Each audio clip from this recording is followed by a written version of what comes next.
It's a pleasure for me as President of the International Astronautical Federation to welcome all you today to the concluding session of the Global Networking Forum for this IAC 2017, which has been a huge success. In particular, I want to thank Premier Wazaril, Minister Hamilton Smith, and Lord Mayor Hayes for their support and presence. Now, let me please introduce our distinguished speaker for today. Elon Musk is founder, CEO, and lead designer of SpaceX. Elon founded SpaceX in 2002 with the goal of revolutionizing space technology and ultimately enabling humans to become a multiplanetary species. Today, he will provide an update on those plans first shared at IAC 2016 in Guadalajara last year. SpaceX has had a number of firsts, including the first private company to deliver cargo to and from the International Space Station, the first entity to land an orbital class booster back on land and on drone ships out of sea, and the first to refly an orbital class booster. In addition to SpaceX, he is also the CEO of Tesla Motors and chairman of SolarCity. Please join me in welcoming Elon Musk. All right. Hey. Thank you. Oh, it's just so good.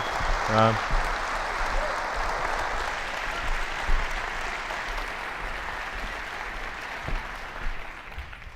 right. So, welcome everyone. And I'm going to talk more about what it takes to become a multi-planet species. And just a brief refresher on why this is important. I think fundamentally, the future is vastly more exciting and interesting if we're a spacefaring civilization and a multi-planet species than if we're not. You want to be inspired by things. You want to wake up in the morning and think the future is going to be great.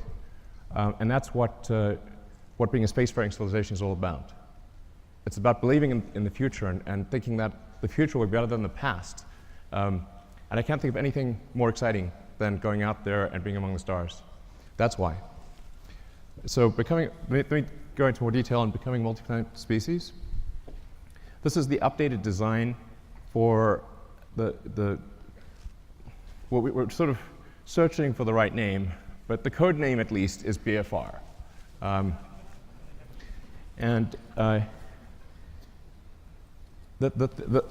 Probably the most important thing that I want to convey in this presentation is that I think we have figured out how to pay for it. This is very important. So, in last year's presentation, we're really searching for what the right way. How do we pay for this thing? We went through various ideas. Kickstarter, collecting underpants. These didn't pan out. But now we think we've got a way to do it, which is to have a smaller vehicle, still pretty big, but one that can serve one that can do everything that's needed in the greater Earth orbit activity. So essentially, we want to make our current vehicles redundant. We want to have one system, one booster and ship that replaces Falcon 9, Falcon Heavy, and Dragon. So if we can do that, then all the resources that are used for Falcon 9, Heavy, and Dragon can be applied to this system. So that's really fundamental. So let's see, what progress have we made in this direction? So last time you saw the giant tank, that's actually a 12-meter tank. And you can see the relative scale of it.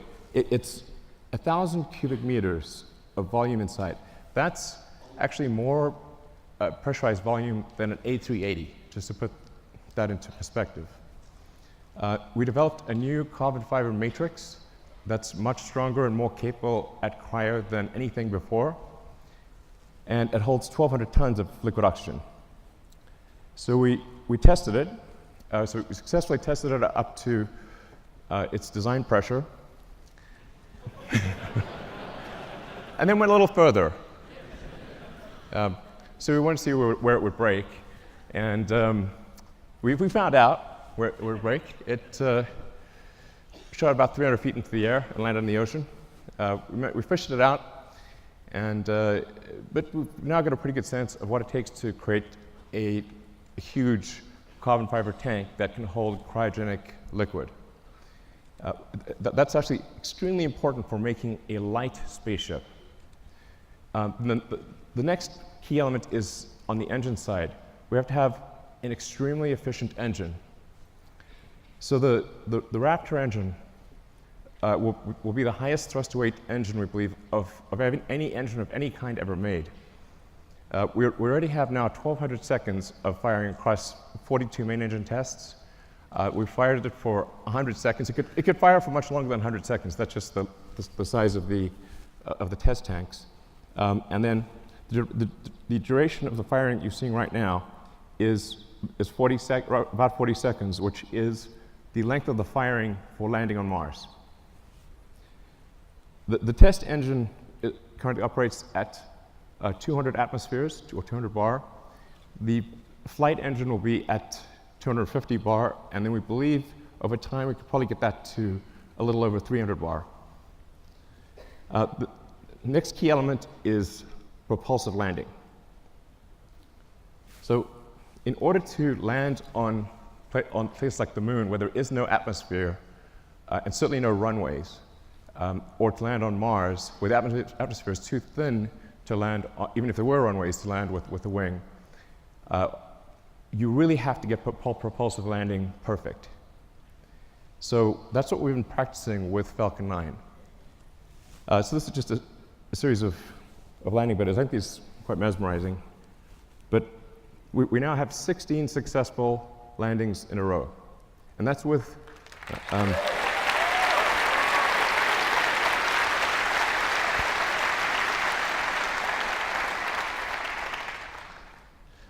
so it's 16 in a row, and that's with really without any redundancy. So Falcon 9 lands on a single engine. And the final landing is always done with a single engine, whereas BFR will always have multi-engine out capability.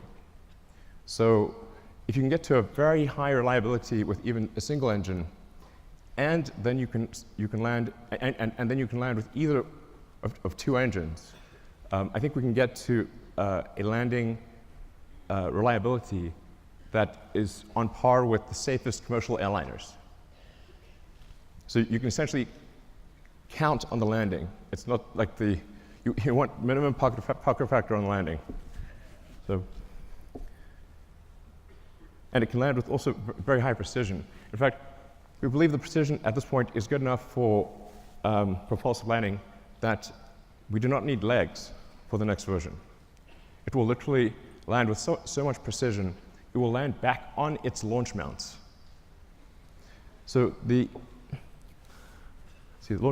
launch rate is also is increasing exponentially.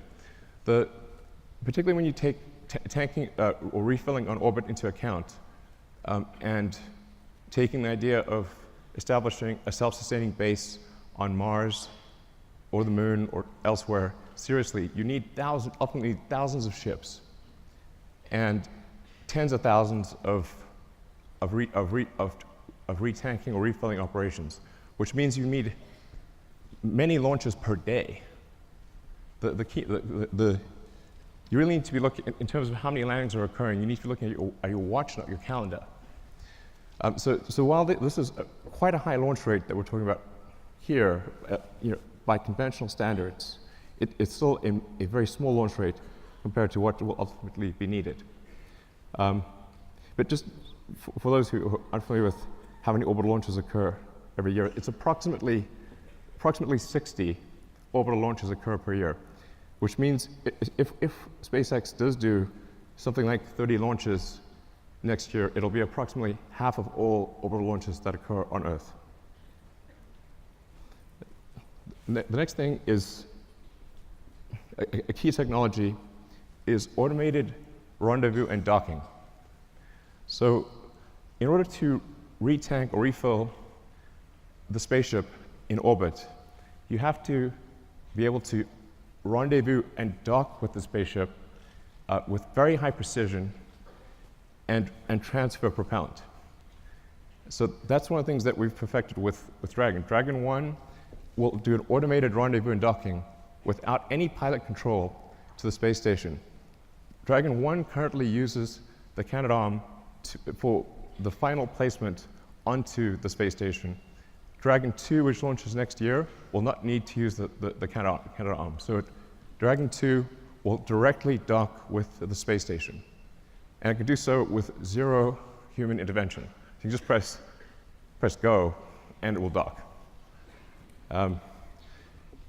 Dragon has also allowed us to perfect heat shield technology. So when you enter at high velocity, you'll melt almost anything. The reason meteors don't reach Earth is they melt or disintegrate before they reach the ground, unless they're very big. So you have to have a sophisticated heat shield technology that can withstand unbelievably high temperatures. And that's what we've been perfecting with Dragon, and also a key part of any planet colonizing system. Next slide. So Falcon 1, this is where we started out. You know, a lot of people really only heard of SpaceX relatively recently. So they may think, say, Falcon 9 and Dragon just instantly appeared, and that's how it always was. But it wasn't. We started off with just a few people who really didn't know how to make rockets. And the reason I ended up being the chief engineer or chief designer was not because I wanted to, it's because I couldn't hire anyone. Nobody good would join. So ended up being that by default. And I messed up the first three launches. The first three launches failed. Unfortunately, the fourth launch, which was that was the last money that we had for Falcon 1, the fourth launch worked, or that would have been it for SpaceX. But fate liked us that day. So the fourth launch worked. And it's interesting, today is the 9th anniversary of that launch. So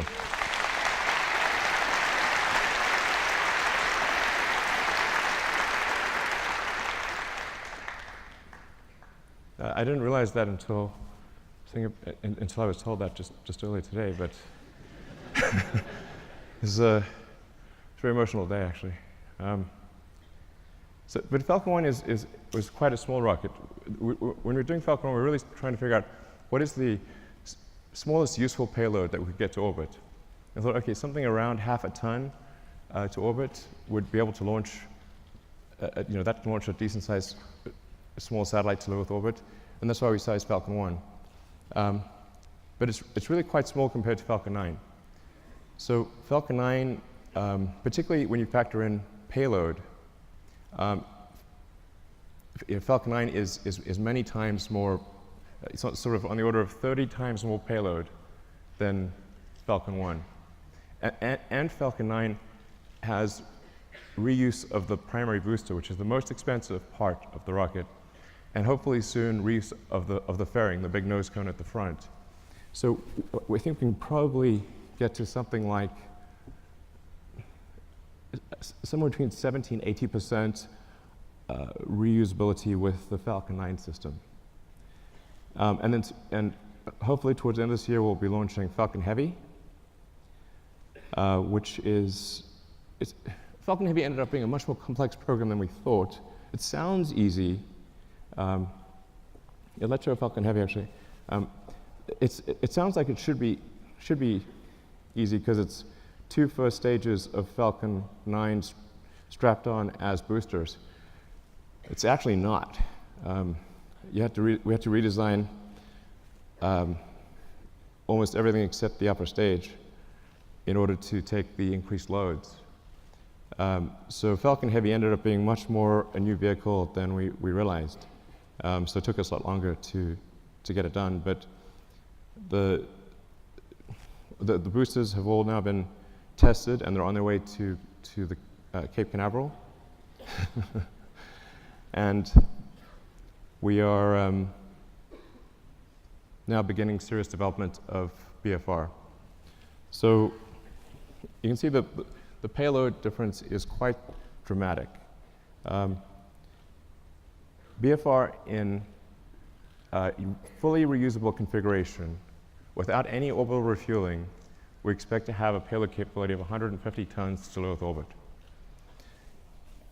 So, and that compares to about 30 for Falcon Heavy,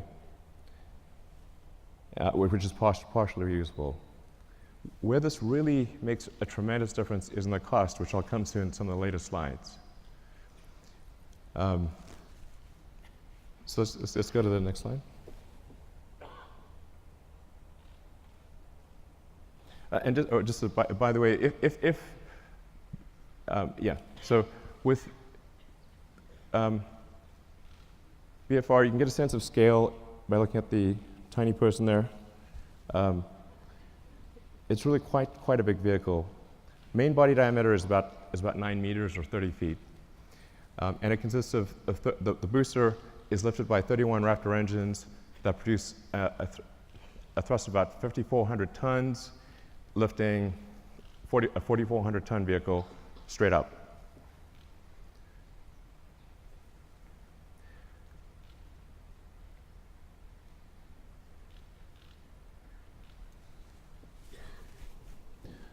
So then, just the basics about the ship: 48-meter length, dry mass we're expecting to be about 85 tons.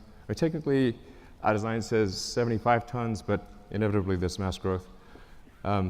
And that ship will contain 1,100 tons of propellant with a an ascent design of 150 tons and a return mass of 50. So you can think of this as essentially combining the upper stage of the rocket with Dragon. It's like if Falcon 9 upper stage and Dragon were combined. So I'll go into each of these items in detail, but you've got obviously the engine section in the rear, the propellant tanks in the middle, and then a large payload bay in the front. And that payload bay is actually 8 stories tall. In fact, you can fit a whole stack of Falcon 1 rockets in the payload bay. Compared to the design I showed last time, you'll see that there is a small delta wing at the back of the rocket. The reason for that is in order to expand the mission envelope of the BFR spaceship. Depending on whether you're landing or you're entering a planet or a moon that has no atmosphere, a thin atmosphere, or a dense atmosphere, and depending on whether you're re-entering with no payload in the front, a small payload, or a heavy payload, you have to balance the rocket out as it's coming in. And so the delta wing at the back, which also includes a split flap for pitch and roll control, allows us to control the pitch angle despite having a wide range of payloads in the nose and a wide range of atmospheric densities. So we tried to avoid having the delta wing, but it was necessary in order to generalize the capability of the spaceship such that it could land anywhere in the solar system. So let's look at a couple of things in detail.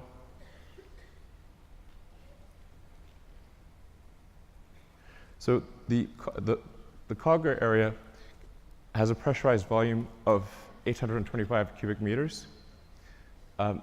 This also is greater than the pressurized area of an A380. So really is capable of carrying a tremendous amount of payload. In a Mars transit configuration, since you'd be taking 3 months in a really good scenario, but maybe as much as 6 months, some number of months, single-digit months, you probably want a cabin, not just a seat. So the Mars transit configuration consists of 40 cabins, and it sort of depends on, you could conceivably have 5 or 6 people per cabin if you really wanted to crowd people in. But I think mostly we would expect to see 2 to 3 people per cabin.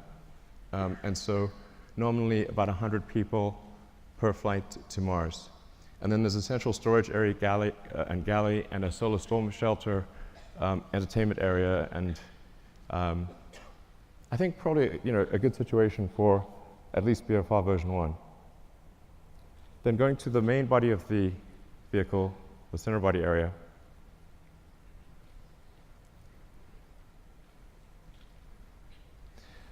This is where the propellant is located. And this is subcooled methane and oxygen. So as you chill the methane and oxygen below its liquid point, you get a fairly meaningful density increase. You get on the order of 10 to 12% density increase, which makes quite a big difference for the propellant load. So we're expecting to carry 240 tons of CH4 and 860 tons of oxygen. In the fuel tank are header tanks. So when you come in for a landing, your orientation may change quite significantly, so you can't have the propellant just slushing around all over in the main tanks. You have to have the header tanks that can feed the main engines with precision. So that's what you see immersed in the fuel tank. Then the engine section.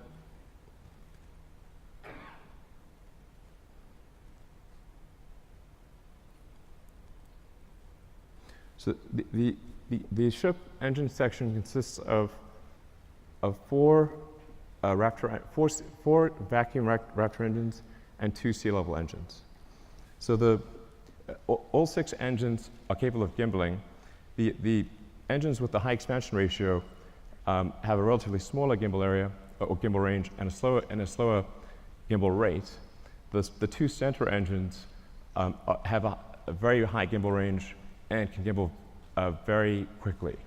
And you can land the ship with either one of the 2 center engines. So when you come in for a landing, it will light both engines, but if one of the center engines fails at any point, it will be able to land successfully with the other engine. And then within each engine, there's a great deal of redundancy. So we want the landing risk to be as close to 0 as possible. And then some basic stats about the engines. The sea-level engines are about a 330 ISP at sea level. The upper stage engine is 375. Now, this is version 1. So I think over time, there's potential to increase that specific impulse by 5 to 10 seconds. And as I was mentioning, also increase the chamber pressure by 50 bar or so. And then for refilling, where you just saw, the 2 ships would actually mate at the rear section. They would use the same mating interface that they used to connect to the booster on liftoff. So we'd reuse that mating interface and reuse the propellant fill lines that are used when the booster is, when the ship is on the booster. And then to transfer propellant, it becomes very simple. Use control thrusters to accelerate in the direction that you want to empty. So, if you accelerate in this direction, propellant goes that way, and you transfer the propellant very easily into from the tanker to the ship. So going to rocket capability. This gives you sort of a rough sense of rocket capability, starting off at the low end with the Falcon 1 at a half ton, and then going up to BFR at 150. So I think it's important to note that the BFR has more capability than Saturn V, even with full reusability. But here's the really important fundamental point. Let's look at the launch cost.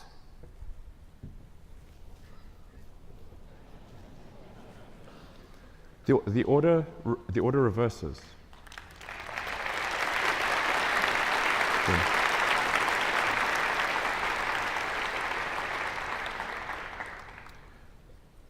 Now, at first glance, this may seem ridiculous, but it's not. The same is true of aircraft.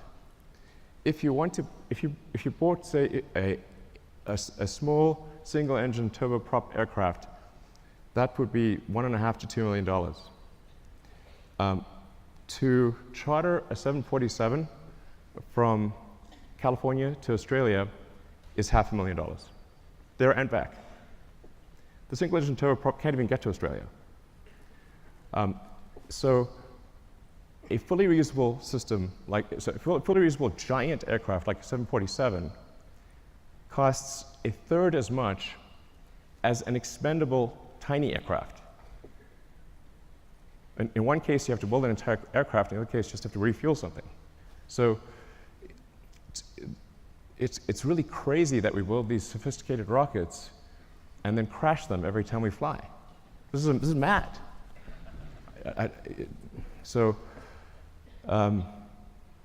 Yeah, this is I can't emphasize how profound this is and how important reusability is. And often I'll be told, but you could get more payload if you made it expendable. And so yes, you could also get more payload from an aircraft if you got rid of the landing gear and the flaps and just parachute it out when you got to your destination. But that would be crazy, and you would sell 0 aircraft. So reusability is absolutely fundamental. Now I want to talk about the value of orbital refilling. This is also extremely important. So if you just fly BFR to orbit and don't do any refilling, it's pretty good. You'll get 150 tons to low Earth orbit and have no fuel to go anywhere else. However, if you send up tankers and refill in orbit, you can refill the tanks all the way to the top and get 150 tons all the way to Mars. And if the tanker has high reuse capability, then you're just paying for the cost of propellant. And the cost of oxygen is extremely low, and the cost of methane is extremely low. So if that's all you're dealing with, the cost of refilling your spaceship on orbit is tiny, and you can get 150 tons all the way to Mars. So automated rendezvous and docking and refilling, absolutely fundamental. So then getting back to the question of how do we pay for this system, this is really, as I said, quite a profound, I wouldn't call it a breakthrough, but realization that if we can build a system that cannibalizes our own products, makes our own products redundant, then all of the resources, which are quite enormous, that are used for Falcon 9 Heavy and Dragon, can be applied to one system. Some of our customers are conservative, and they want to see BFR fly several times before they're comfortable launching on it. So what we plan to do is to build ahead and have a stock of Falcon 9 and Dragon vehicles, so that customers can be comfortable. If they want to use the old rocket, the old spacecraft, they can do that, because we'll have a bunch in stock. But all of our resources will then turn towards building BFR. And we believe that we can do this with the revenue that we receive for launching satellites and for servicing the space station. So going to the satellites portion, the size of this being a 9-meter diameter vehicle is a huge enabler for new satellites. We can actually send something that that is almost 9 meters in diameter to orbit. So for example, if you want to do a new Hubble, you could send a mirror that has 10 times the surface area of the current Hubble as a single unit. It doesn't have to unfold or anything. And or you can send a large number of small satellites. You can do whatever you like. You can actually also go around and, if you wanted to collect old satellites or clean up space debris, you can just use the sort of tromper over there and go around and collect satellites or collect space debris if you want. So that may be something we have to do in the future. But that fairing would open up and retract and come back down. So it enables launching of Earth satellites that are significantly larger than anything we've done before, or significantly more satellites at a time than anything that's been done before. It's also intended to be able to service the space station.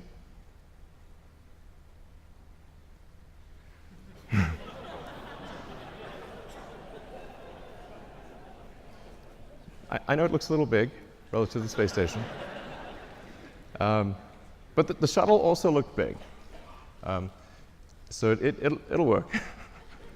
Looks a little outsized, but it'll work. So it'll be capable of doing what Dragon does today in terms of transporting cargo, and what Dragon 2 will do in terms of transporting crew and cargo. So it can do the space station servicing. It can also go obviously much further than that, like, for example, the moon. Based on the calculations we've done, we can actually do lunar surface missions with no propellant production on the surface of the moon. So if we do a high elliptic parking orbit for the ship and retank in a high elliptic orbit, we can go all the way to the moon and back with no local propellant production on the moon. So I think that would enable the creation of moon base alpha, or some sort of lunar base.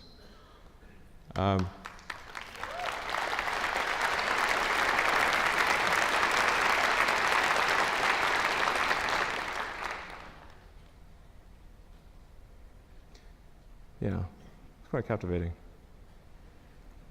So you can also see, for example, how do you transfer cargo from the cargo bay down to the ground is a crane. It's not very complicated.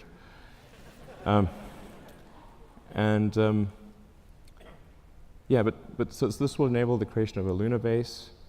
And it's 2017. I mean, we should have a lunar base by now. What the hell's going on?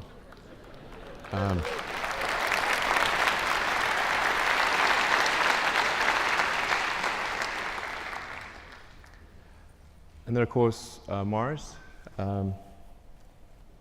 becoming a multi-planet species. Beats the hell out of being a single-planet species. So, yeah, so we'd start off by sending a mission to Mars, where it would be obviously just landing on rocky ground or dusty ground. And it's the same approach that I mentioned before, which is you send the spaceship up to orbit, you retank it or refill it until it has full tanks, and it travels to Mars, lands on Mars.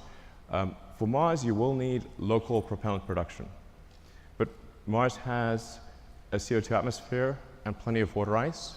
That gives you CO2 and H2O, so you can make, therefore, CH4 and O2 using the Sabatier process, or some, probably Sabatier process.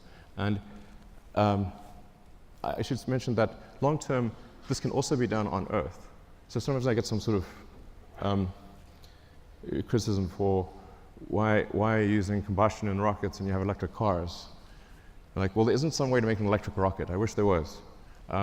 But in the long term, you can use solar power to extract CO2 from the atmosphere, combine it with water, and produce fuel and oxygen for the rocket. So the same thing that we would do on Mars, we could do on Earth in the long term. But that's essentially what happens. Similar to the moon, you land on Mars. the tricky thing with Mars is we do need to build a propellant depot to refill the tanks and return to Earth. But because Mars has lower gravity than Earth, you do not need a booster. So you can go all the way from the surface of Mars to the surface of Earth just using the ship. Albeit you need to go to a max payload number of about 20 to 50 tons for the return journey to work. But it's a single stage all the way back to Earth. And I'll show you so this is a true physics simulation. This will last about a minute. So you come in, you're entering very quickly, going 7.5 kilometers a second. For Mars, there will be some ablation of the heat shield. So it's just like a sort of brake pad wearing away. It is a multi-use heat shield, but unlike for Earth operations, it's coming in hot enough that you will see some wear of the heat shield. But because Mars has an atmosphere, albeit not a particularly dense one, you can remove almost all the energy aerodynamically. And we've proven out supersonic retropropulsion many times with Falcon 9, so we feel very comfortable about that.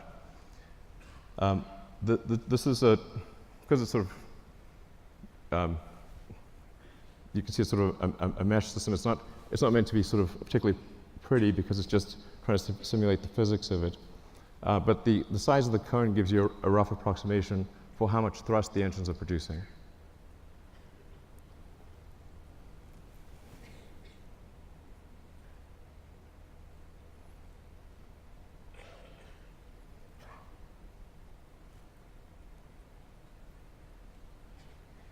That's not a typo. Although it is aspirational. So we've already started building the system.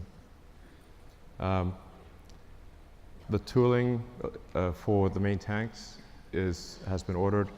The facility is being built. We will start construction of the first ship around the second quarter of next year, so in about 6 to 9 months, we should start building the first ship. I feel fairly confident that we can complete the ship and be ready for a launch in about 5 years. 5 years seems like a long time to me. Yeah.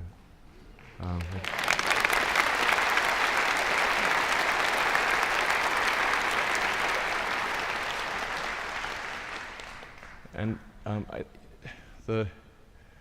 the area under the curve of resources over that period of time should enable this time frame to be met. But if not this time frame, I think pretty soon thereafter. But that's our goal, is to try to make the 2022 Mars rendezvous. The Earth-Mars synchronization happens roughly every 2 years. So every 2 years, there's an opportunity for to fly to Mars. So then in 2024, we want to try to fly 4 ships, 2 of which would be crewed, and 2 cargo and 2 crew.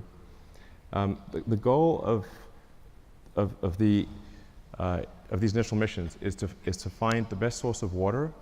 That's for the first mission, and then the second mission, the goal is to build the propellant plant. So we should, particularly with 6 ships, there have plenty of landed mass to construct the propellant depot, which will consist of a large array of solar panels, very large array, and then everything necessary to mine and refine water, and then draw the CO2 out of the atmosphere, and then create and store deep cryo CH4 and O2. Then build up the base, starting obviously with one ship, then multiple ships, then start building out the city, then making the city bigger, even bigger.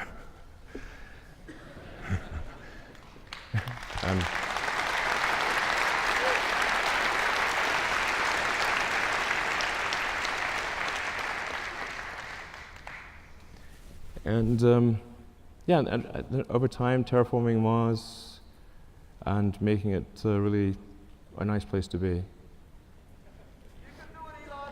Thanks. Give me a.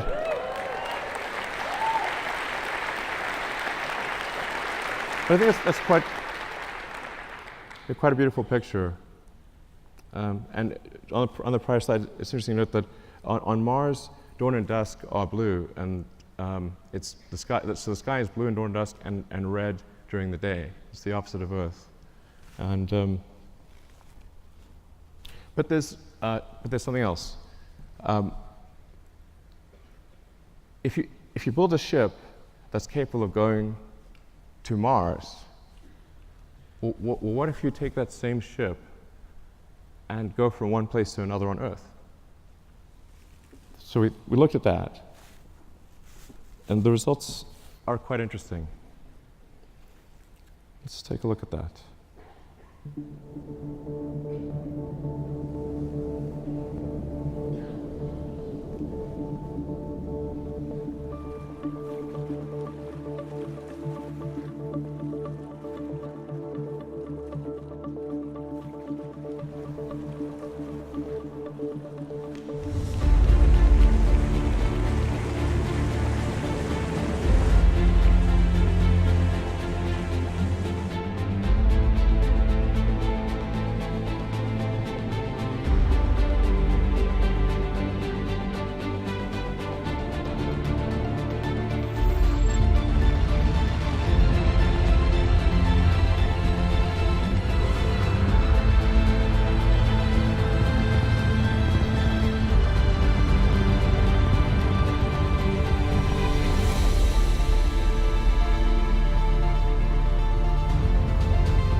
Traveling at 27,000 kilometers an hour, or roughly 18,000 miles an hour.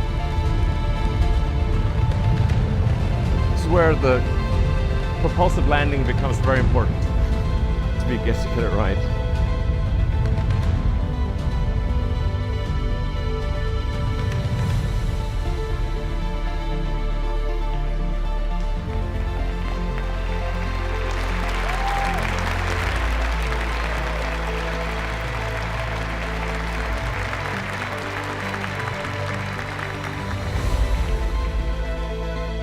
So most of what people consider to be long-distance trips would be completed in less than half an hour, which is...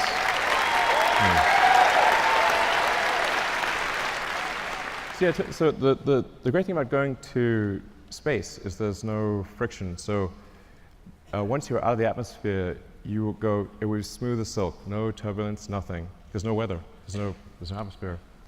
And you can get to most long-distance places, like I said, in less than half an hour. And if we're building this thing to go to the Moon and Mars, then why not go to other places on Earth as well? All right, thank you.